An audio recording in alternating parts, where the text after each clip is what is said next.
ಹೂಡಿಕೆ ಹೆಸರಿನಲ್ಲಿ ಅಮಾಯಕರನ್ನ ವಂಚಿಸ್ತಾ ಇದ್ದ ಗ್ಯಾಂಗ್ ಅನ್ನ ಹುಳಿಮಾವು ಪೊಲೀಸರು ಹೆಡೆಮುರಿ ಕಟ್ಟಿದ್ದಾರೆ. ತನಿಖೆ ವೇಳೆ ಸ್ಫೋಟಕ ಸಂಗತಿಗಳು ಬಯಲಾಗಿದ್ದು ಪ್ರಕರಣಕ್ಕೆ ಜಾರಿ ನಿರ್ದೇಶನಾಲಯ ಎಂಟ್ರಿ ಆಗಿದೆ.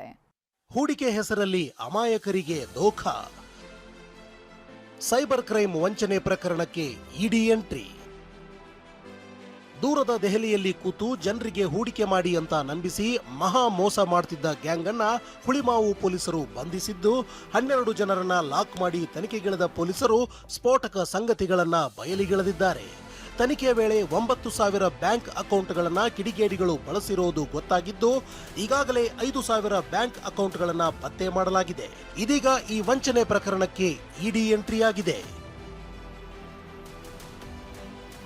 ಆರೋಪಿಗಳು 75 ಕೋಟಿ ರೂಪಾಯಿಗೂ ಅಧಿಕ ವ್ಯವಹಾರ ಮಾಡಿರುವುದು ತನಿಖೆ ವೇಳೆ ಗೊತ್ತಾಗಿದೆ.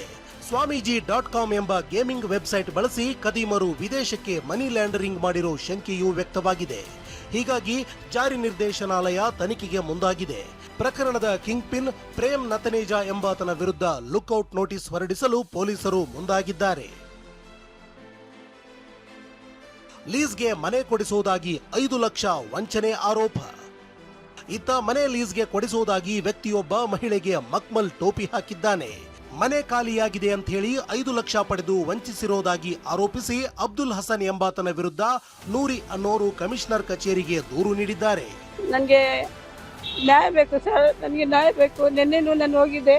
ಅವನು 4 ಜನ 10 ಜನ ಕರ್ಕೊಂಡು ಬಂದು ನಾನು ನನ್ನ ಹೆಣ್ಮಕ್ಳು ಕುಟ್ಕೊಂಡಿದ್ರೆ ನಿನಗೆ ನಾನು ದುಡ್ಡು ಕೊಡಲ್ಲ ಅಂತ ಹೇಳ್ಬಿಟ್ಟು ಹೋಗಿದ್ದಾನೆ. ನಾನು ಯಾರ ಹತ್ರ ಹೋಗ್ಬೇಕು? ಅದಕ್ಕೆ ನಾನು ನಿಮ್ಮ ಹತ್ರ ಕೈ ಮುಗಿತಾ ಇದ್ದೀನಿ ಸರ್. ಪ್ಲೀಸ್ ನನಗೆ ಹೆಲ್ಪ್ ಮಾಡಿ. ನನಗೆ ನನ್ನ ದುಡ್ಡು ಬೇಕು ಸರ್. ನಾನು ತುಂಬ ರಿಕ್ವೆಸ್ಟ್ ಮಾಡ್ತಾ ಇದ್ದೀನಿ. ನಾನು ಏನು ಮಾಡಬೇಕು ಅಂತ ನನಗೆ ಗೊತ್ತಾಗ್ತಾ ಇಲ್ಲ ಸರ್. ಪ್ಲೀಸ್ ಹೆಲ್ಪ್ ಮಾಡಿ. ರಾಜಧಾನಿಯಲ್ಲಿ ವಂಚನೆ ಪ್ರಕರಣಗಳು ದಿನದಿಂದ ದಿನಕ್ಕೆ ಹೆಚ್ಚಾಗ್ತಾ ಇದ್ದು ಸಾರ್ವಜನಿಕರು ಎಚ್ಚರದಿಂದ ಇರಬೇಕಾಗಿದೆ. ಪ್ರಜ್ವಲ್, TV9, ಬೆಂಗಳೂರು.